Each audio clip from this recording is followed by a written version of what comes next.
It is our moment on the eve of traveling to the United Arab Emirates for the qualifier. How has the preparation been in general, total?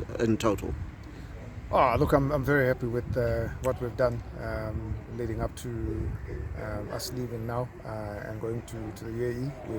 We've had plenty of cricket. We've also interspaced that with lots of rest as well for our players and lots of targeted practice sessions. So I think we are in a good space. Yeah, getting excited about the next phase of the game. There seems to be a team that is growing in confidence as you go. I know the beginning of the year we talked about the Ireland series. There were a couple of players missing, a lot of players coming back. What are the factors that are going into this confidence that's growing? Yeah, look, it's obviously the injection of our so-called senior players that who've been out of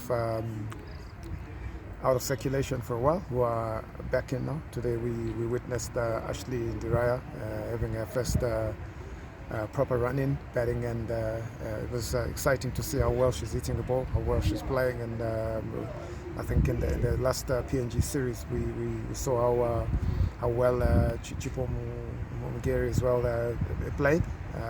So that's they're all coming in to sort of beef up what we already have, already had in our batting ranks. The bowling has been good for the longest time. We haven't really had issues in that particular department. So it's all coming together, and with all the practice sessions, the challenges and the goals that we've set for all our centre wicket targets, they're meeting those. They're excited about the challenges that lie ahead of them, and so I think all in all, I'm happy where we are.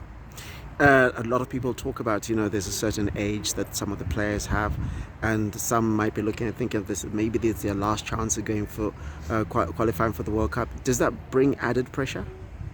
Look, I'm not sure at the moment, and I think one of the things that I say to our players is let's not. It's just going and playing.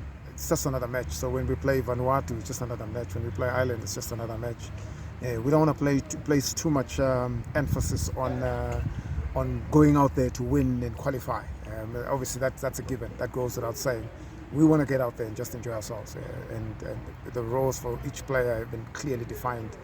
And I've emphasized that they must just go there and just perform their role. And I do believe that if they perform their role, then all else will be taken care of. Yes, we've got a few players who've been around, but that decision, whether this is their last or not, is entirely up to them. All I know is that every single one of the 15 players we've got are still excited about getting out there and playing. I mean, our most senior player, Marangi, still doesn't want to be rested. I mean, today I just say to her, listen, why don't you just rest? I just want you to come out and bet.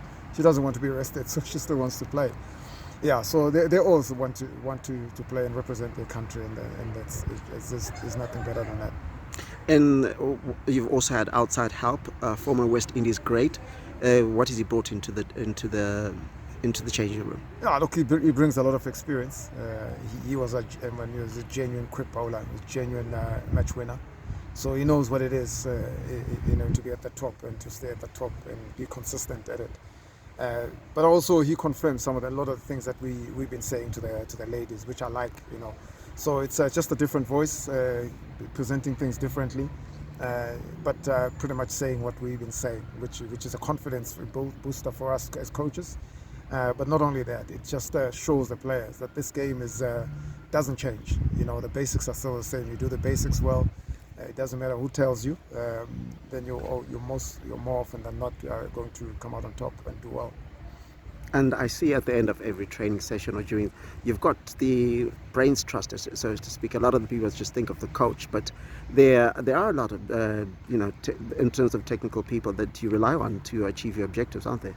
Yeah, look, you can't do it all. You can't know it all. I have certain areas that I think I have my strength, but I also rely on everyone else to go out there and do their job. So I'm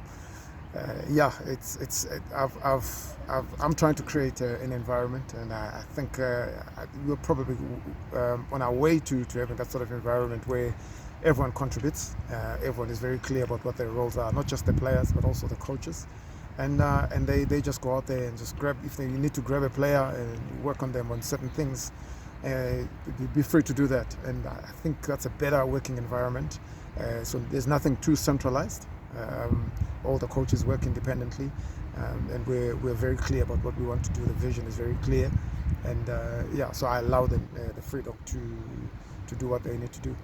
And the kind of support that Zimbabwe cricket has gone into preparations, I think there's one of the most intensive periods of cricket that the ladies have had. What do you say to that? Look, much appreciation to management, the board, and Yumo Makoni. Look, I don't know, with women's cricket, it's a little bit tricky. It's the expenditure that comes into going to India and spending 2 weeks with 16 players, 8 coaches, and then going somewhere else, Ghana and all that, in all those tours that we've had, hosting PNG and all that, and then the camps, and making sure that the players are well looked after in terms of even the food and everything. Those are all expenses, and that's what you need to do in order to succeed. And like I say, much appreciation to the board and all that are involved to making sure that those girls are well prepared. I mean, I know Courtney comes in as well. He's not going to come in and do this for free. So obviously that's ZC, being prepared to spend that extra bit to get the best brains trust, as you put it, to get our girls ready and prepared for the qualifier. So yeah, like I said, I can't thank ZC enough for what they've done for the ladies. And of course, that's support of ZC. Does that also feel for them that they are appreciated? Look, yeah, they are appreciated, and I think they also appreciate. I mean, look, it's unfortunate our boys are not going to be able to represent in the next World Cup. So we are the last man or woman standing, pretty much, this year, that is. So all eyes are on us. So that probably motivates as well. Motivates them to do what they've done. But ZC has always supported women's cricket, and like I say, I've not experienced this much support in all the time I've been involved with women's cricket. And then finally, the fans, of course, out there thinking, yeah, okay, we've come so close so many times. I don't want to say you promise, but what do you say to the fans about Look, like I always say, if you remember the last time we had a conversation, I think I had a conversation with someone else as well. They were asking me about Ghana, they were asking us about the qualifiers. And I just say, listen, winning the qualifier, winning the global qualifier, winning Ghana, it's everyone wants to do that. So you've got 10 teams that want to do that. So it doesn't really boil down to that. Everyone wants that. That's definitely high on their priorities. But what makes the difference is what you then do on a day-by-day basis, what you do when you play Vanuatu, what you do when you play Netherlands. So that's what the focus is, because those are things that I believe we control. And that's what we're going to do. And I do believe that if we take care of that, then all your expectations, and I speak to the fans and saying that all expectations will be met. So we're going to be focusing on the process, we're going to be focusing on a method which is clearly defined for every player. And I do believe that if we get to 90% of fulfilling that role for each player, I do believe that we will bring good results for the fans, which is obviously qualification. But it starts with the process, and that's what we're zeroing in on. Okay, all the best. Thank you. Cheers.